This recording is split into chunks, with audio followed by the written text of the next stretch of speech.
It all started on a quiet Thursday evening, the kind where everything feels just a little too normal, like the calm before a storm. I was sitting on the living room couch, flipping through channels without really watching anything. That's when my stepdaughter, Lily, came in and sat down right next to me. We've always had a decent relationship, but something about her that evening felt different. Not in a bad way, just more present, more curious. She's 16, smart beyond her years, and never afraid to speak her mind. She looked at me for a moment before asking if she could watch something specific. I nodded, not really thinking much of it, and handed her the remote. As she leaned in closer to get comfortable, she suddenly turned and said something that completely caught me off guard. "You always breathe hard when I sit this close." The room fell completely silent. It was the kind of sentence that hits you in the chest, not because of what it was implying but because of how unexpected it was. I blinked, unsure how to even respond. My mind raced through 1,000 thoughts, trying to figure out if I had actually done something strange, or if this was just one of those awkward teen observations that come out of nowhere. She didn't say it with a smirk, or like she was accusing me of anything. It was just curious, genuine, like she had noticed a pattern and was wondering why. Still, it stirred something in me. Not guilt, because I knew I hadn't done anything wrong, but a deep unease. You start wondering what she's feeling, what she's thinking. Is she uncomfortable around me? Have I made her feel weird without realizing it? I shifted slightly, trying to hide the sudden tightness in my chest. "Ido?" I asked, trying to keep my voice calm. She nodded, still watching the screen. "Yeah, like you're nervous or something." That word hit harder than I expected. Nervous. I hadn't realized it, but maybe I was. Maybe there was something unspoken between us, something that neither of us had quite named yet. Not anything wrong, but something unsettled. Something hanging in the air. From that moment, everything started to feel different. Little things I hadn't paid attention to before suddenly stood out. The way she looked at me sometimes. The long silences at dinner. The moments when we were alone in a room and one of us would quickly find a reason to leave. It wasn't anything dramatic, but it was enough to make me start paying closer attention. I didn't know what it meant at the time. Maybe it was just part of growing up, hers and mine. Maybe we were both figuring out how to be a family without making it weird. Or maybe, just maybe, that one small sentence was the beginning of something much bigger. Something I wasn't ready to face.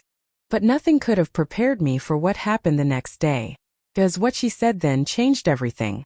The next morning, the house felt unusually quiet. Lily had already left for school by the time I got out of bed, but her comment from the night before still echoed in my head. "You always breathe hard when I sit this close." I replayed the moment over and over, wondering if I had missed something, or if I'd said anything weird back. But no matter how many times I thought about it, I couldn't shake the feeling that something beneath the surface had shifted. It was subtle but real. I walked into the kitchen, made a cup of coffee and sat down at the table. My wife Carla was already up, going through some emails on her phone. She looked up and smiled at me, completely unaware of the storm in my mind. I thought about saying something, maybe asking if Lily had mentioned anything, but I stopped myself. What was I even going to say? "Hey, your daughter thinks I breathe weird when she's near me?" It didn't feel like something you could casually bring up. Later that afternoon, I picked Lily up from school. Carla was working late, so it was just the two of us in the car. I tried to keep things normal, asked about her day, if she had any homework, the usual stuff. She answered like nothing had happened, no trace of the awkwardness from the night before. But I noticed she kept glancing at me when she thought I wasn't looking. Quick looks, like she was waiting for me to bring something up. But I didn't. I couldn't. Dinner, it was the same. Carla was chatting about her work. Lily mostly picked at her food. And I just sat there, half listening, half trapped in my own thoughts. There was a strange tension in the air, one that only I seemed to notice. It wasn't loud or obvious. It was quiet, like a whisper under a locked door. That night I was alone in the living room again, scrolling through my phone when I heard footsteps behind me. Lily. She walked in without saying anything and sat down on the opposite end of the couch. I nodded, gave a small smile and tried to focus on my screen. But I could feel her watching me. Not in a creepy way, more like curious. Like she was still trying to figure something out about me. After a few minutes of silence, she finally said, "You used to talk more." I looked over, surprised. "What do you mean?" I asked. She shrugged. I don't know. You used to joke around more. Lately you're just quiet. I didn't know what to say to that. Maybe I was being quiet. Maybe I was walking on eggshells without realizing it. I turned off the TV. The room dimmed instantly, just the soft hum of the fridge in the background. Lily, I started, unsure where I was going with it. But before I could finish, she looked right at me and said, there's something weird about the way you act around me. I notice it. You always look nervous. I froze. There it was again. That word nervous. But this time there was something more in her tone. Not confused. Not curious. Certain. I opened my mouth to respond, to defend myself, to explain something. But just then, Carla walked in from the hallway, asking if anyone had fed the dog. The moment shattered like glass, and whatever was about to be said vanished into the noise of everyday life. But I knew now this wasn't just about a passing comment anymore. Lily had noticed something, and whether she was right or wrong, I had to figure it out, because something in our house had changed, and I couldn't ignore it much longer. That night I didn't sleep. I kept thinking about Lily's face, how serious she looked when she said I act nervous around her. She wasn't teasing. She wasn't confused. She was watching me like she had been watching for a while, and maybe I hadn't noticed before, or maybe I had been too distracted to really see it. Either way, the weight of her words sat on my chest like a rock. I wasn't sure what she was trying to get at, but it felt like she was pushing me to react, and I didn't know what the right reaction even was. The next few days were strange. Lily barely spoke unless spoken to. Around Carla, everything seemed normal. She laughed at jokes, helped with dishes, played music from her room. But when it was just me and her, there was this weird quiet between us. Not angry, just full. Like she was waiting again. I started overthinking everything, where I looked, how I sat, even how I breathed. And I hated that. I hated feeling like I had to analyze my own actions in my own home. One night, while Carla was at a friend's dinner party, it was just Lily and me again. I offered to order pizza, but she said she wasn't hungry. She stayed in her room most of the evening, and I tried to give her space. But then around 9 p.m., she walked into the living room and stood by the doorway. I found something in Mom's drawer, she said. No lead-in. No warning. Just that. I sat up. What do you mean? She held something small in her hand, a folded piece of paper. It was a receipt. From a hotel. From 2 months ago. Mom said she had a work trip, but this wasn't work. I felt a chill. Why are you telling me this? She shrugged, but her eyes were serious. Because you're acting weird. And now I think she's hiding something too. You both are. I didn't know how to respond. The room suddenly felt colder. I took the paper from her and unfolded it. She was right. A local hotel. 2 nights. 1 room. I had no idea what it meant, but the fact that Lily was the one who found it, not me, made the whole thing even more unsettling. And then she asked something that hit even harder than before. What if she's lying to both of us? Now the conflict wasn't just about how she saw me, it was about what she was beginning to see in her own mother. And that pulled me into a whole different kind of tension. Was Carla hiding something? And if so, what did Lily really think was going on? Later that night, when Carla got home, Lily didn't say a word. She just nodded politely and went back to her room. I watched my wife move around the kitchen like nothing was off, like our whole house wasn't quietly cracking at the edges. I held the receipt in my pocket. I didn't ask Carla about it. Not yet. Because now I wasn't sure who was keeping secrets. And the more I thought about it, the more I realized this wasn't just about one strange comment on a couch. This was about something deeper. Something none of us had said out loud. Yet, the next morning felt like walking through fog. Carla moved through the house as usual, making coffee, checking her phone, humming like nothing was off. But I couldn't stop thinking about that hotel receipt sitting in my jacket pocket. Lily hadn't said another word about it, but her silence was louder than anything she could have said. Every glance felt loaded. Every small moment, her brushing past Carla in the hallway, skipping breakfast, added to the weight in the air. Something was brewing beneath the surface, and I could feel it pressing in on all sides. At work I couldn't focus. I kept staring at my phone, debating whether to confront Carla. But what would I say? Our daughter thinks you're lying. And I'm starting to believe her? It sounded crazy. And yet deep down something felt off. It wasn't just Lily's behavior anymore. It was everything. The random late nights. The sudden work meetings. The way Carla would glance at her phone and turn the screen away when I walked in. I'd been telling myself it was nothing, but now I wasn't so sure. That evening Carla said she had to run out for a quick grocery run. She was halfway out the door before I even had time to react. I watched her drive off, something in me screaming not to let it slide. 10 minutes later, Lily walked into the kitchen quiet and calm, like she'd been waiting for this moment. "She doesn't shop on Wednesdays," she said. I turned toward her. "What are you talking about?" "She told me last week she hates shopping when the stores are busy. She avoids Wednesdays. Always." I stared at her, unsure how to respond. She wasn't accusing. She was just laying it out, like she was stacking puzzle pieces on the table. I could see the fear behind her eyes, but she was covering it with focus. She had been thinking about this, probably for longer than I had. "Where do you think she went?" I finally asked. Lily shrugged, then looked down. "I don't know, but I think you should follow her." I hesitated. The whole thing felt wrong. I didn't want to be the guy who followed his wife around. That's not the marriage I believed we had. But the look on Lily's face, that quiet seriousness, told me this wasn't just some teen rebellion or imagination. She was onto something. And I was either going to sit here and ignore it, or finally see it for myself. I grabbed my keys. The drive was tense. I didn't know where I was going, but something in my gut told me to check that same hotel. The one from the receipt.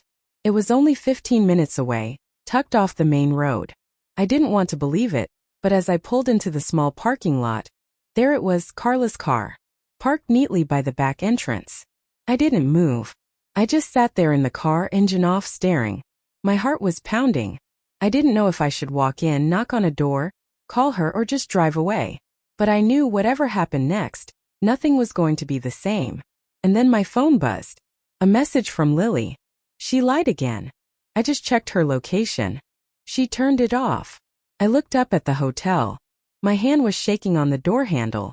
Something was about to break. I sat there in the driver's seat, gripping the steering wheel so hard my fingers started to go numb. Carla's car hadn't moved. No one had come in or out of the hotel entrance. The building looked quiet, almost too quiet. The message from Lily still glowed on my screen. Asterisk, she lied again. I just checked her location. She turned it off. Asterisk, that was the part that really hit me. Carla never turned her location off. Not in the years we'd been together. She wasn't a secretive person, at least she never used to be. I got out of the car slowly, trying to convince myself I was overthinking everything. Maybe there was some explanation. Maybe she was here for something innocent. But as I crossed the parking lot and neared the side entrance, I noticed something strange. Another car parked just a few spaces down from hers. It looked familiar. Too familiar. I paused. That car belonged to Jason, Carla's coworker. She had mentioned him a few times over the past few months. Said he was harmless, just part of the design team, liked to joke around a lot. I never thought twice about it. Until now. My chest tightened as I realized this wasn't just about a hotel receipt or a lie about groceries. This was bigger. And worse. There were too many coincidences now to ignore. My mind kept circling back to Lily. How she had seen the cracks before I did. How she kept pointing out things I'd been too distracted, or maybe too trusting, to notice. I stood outside the hotel door for what felt like hours. Then just as I was about to walk away, the door opened. And it wasn't Carla who came out first. It was Jason. He stepped out, laughing into his phone, not seeing me at first. He looked too comfortable, too at home. He wore the same jacket he wore to our house once during a small get-together. I remember Carla saying afterward, "He's got no sense of personal space, but he's harmless." Now I wasn't so sure. Seconds later, Carla stepped out behind him. She wasn't laughing. She looked tense. Tired. Her hair was pulled back like she'd rushed out. She didn't see me at first either, until Jason looked up and froze. His face went blank. Then Carla followed his gaze and saw me standing there. Everything stopped. For a long drawn-out second we all just stood there. No one saying anything, no one moving. Carla's expression shifted fast, shock, then guilt, then something like fear. Not fear of me, but of what this meant. What she might have just broken. I didn't say a word. I turned and walked back to the car. But before I could even sit down, my phone rang. It was Lily. I picked up, still numb. "Hey," I said. Her voice was shaky. "Dad, someone was outside the house. I think they were watching through the window." I stopped breathing. She continued, whispering now. "I thought it was you. But they ran when I turned on the porch light." In that moment, everything shifted again. The lies, the tension, the hotel. It all took a back seat. Because whatever was happening with Carla and Jason was only part of the story. Someone else was watching us. And now I didn't know what I was walking back into. I didn't waste a second. I jumped into the car and sped off, heart racing, hands shaking. Lily's voice kept echoing in my ears. Someone was outside the house. I kept replaying it in my mind, wondering if this was somehow connected to Carla's lies, or if we were dealing with something else entirely. I couldn't think straight. All I knew was my daughter was home alone and scared, and I had no idea what kind of situation I was walking into. When I pulled into the driveway, everything looked normal from the outside. Porch light still on. Front door closed. But I noticed something right away. The side gate was slightly open. It always stayed latched. I jumped out, left the engine running, and rushed to the door. Lily opened it before I even knocked. Her eyes were wide, her hands clutching her phone like a lifeline. "I saw him," she whispered. "He was standing by the window, just staring. When I turned the light on, he bolted toward the woods." "Did you lock everything?" I asked. She nodded, but her voice cracked. "I think he dropped something." She handed me a small object, one I hadn't noticed in years. It was a tiny keychain flashlight. Black. Cheap. Worn. But I recognized it instantly. It used to belong to Lily's biological father. That stopped me cold. Her dad, Andrew, hadn't been around in years. He'd left when she was 9. Carla told me he moved out of state, didn't want to be involved. That was the story we all believed. But holding that flashlight now, a thought hit me like a freight train. What if he never left? Lily saw my face change. "You don't think it's him, do you?" "I don't know," I said honestly. "But we're going to find out." I called the police. They took the report seriously, too seriously almost. The officer asked for a detailed description, walked around the property, checked for footprints. And then he said something that chilled me. There was a call about a man fitting that same description a few blocks over. Same time frame. Same behavior. Staring through windows. But he didn't run until someone tried to speak to him. Lily clung to me after they left. I sat with her on the couch, the house locked up tight. Carla still hadn't come home, and at that point I didn't even care where she was. The lies, the hotel, Jason, they felt like background noise now. Around midnight, my phone buzzed again. It was a message from an unknown number. Tell Lily her father says hello. She looks just like her mother did at that age. I froze. I didn't respond. I just stared at the screen, my thoughts spiraling. And then the twist I never saw coming. Carla walked in the door, pale and shaking, holding her own phone. "He messaged me too," she said, voice barely above a whisper. "He's been watching us for weeks. And I didn't tell you because I thought I could make it stop." All the pieces finally clicked. Carla hadn't been cheating. She'd been trying to protect Lily. But the question now wasn't why he was back. It was what he wanted next. The room was silent after Carla spoke. She didn't look at me right away. Her eyes were on Lily, who sat frozen on the edge of the couch. I could tell she'd been holding that truth in for a long time, trying to handle it alone, hoping it would just go away. But it hadn't. And now it had reached our doorstep. I asked her quietly, "How long have you known?" She swallowed hard. "I got the first message 3 weeks ago. From an unknown number. He said he just wanted to see Lily. He said he missed her. I didn't think it was real at first. But then more messages came. And then I saw him across the street one night. I thought if I stayed quiet, if I didn't feed it, he'd stop." My anger faded into something else. Confusion, fear, maybe even a bit of guilt. I had been so caught up in my own suspicions, in the idea that Carla was lying to me, that I didn't consider she was lying for us. Protecting us in her own way. It didn't excuse her silence, but it made sense now. We called the police again and gave them the message. They pulled up Andrew's old records, flagged the number. Within 2 days, they tracked him to a small motel just outside of town. He'd been staying there under a different name, watching us, waiting for something. They didn't say exactly what, but the officer suggested he might have been working up to contacting Lily directly, or worse. When they arrested him, they found photos, old and new, some of Carla, some of Lily, all taken without our knowledge. It was disturbing, but the most painful part was seeing the way Lily reacted, not with tears but with silence. She didn't want to talk about it. Not at first. I understood. What do you say when the man you once called Dad comes back like a shadow? As the days passed, we tried to return to normal, though things didn't quite feel the same. There was a new layer of understanding between Carla and me, built not just from trust, but from everything we'd gone through. I told her about my doubts, my fears, even the moment at the hotel. She told me everything about Jason. How she'd asked him to help her track the messages, why she met him in private. It wasn't about cheating. It was about fear. And for the first time in weeks, I believed her. Lily eventually asked to see a therapist. She wanted to talk to someone who wasn't family. We supported her fully. One night, a few weeks later, she sat beside me on the couch again. This time there was no tension, no quiet judgment. She leaned her head on my shoulder and said, "You don't breathe hard anymore when I sit close." I smiled. That's because I'm finally breathing again. The worst was over. The lies, the doubt, the fear, they hadn't broken us. If anything, they forced us to face what really mattered. And in the end, we didn't just protect Lily. We found our way back to each other. Sometimes the story you think you're living turns out to be something else entirely. But if you stay, if you listen, if you fight through it, the truth has a way of finding you.